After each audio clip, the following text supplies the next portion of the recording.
8 gjërat që nuk duhet t'ia jepni kurrë edhe një të afërmit tuaj. Të gjithë e dimë se furçat e dhëmbëve nuk duhet të përdoren nga dy persona. Ajo është një send personal që përmban bakteri dhe shpesh herë kthehet në burim të sëmundjeve. Megjithatë, janë disa sende të tjera të cilat deri më sot ndoshta do i keni ndarë me dikë tjetër, por bëni mirë të mos e praktikoni më këtë gabim.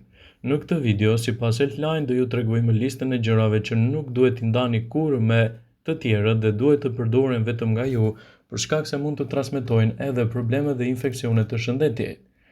Nuk duhet t'ia jepni buskuqin tuaj dikujt tjetër, e përdorni vetëm vetë.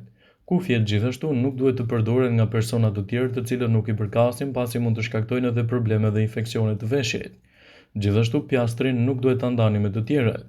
Antidjersën, peshqirjen, manikyrët për produktet e kozmetikës, produktet e kujdesit të lëkurës dhe gjithashtu kapkat që mbahen brenda në shtëpi nuk duhet të ndahen me të tjerët, pasi mund të rrisin edhe problemet në imunitet.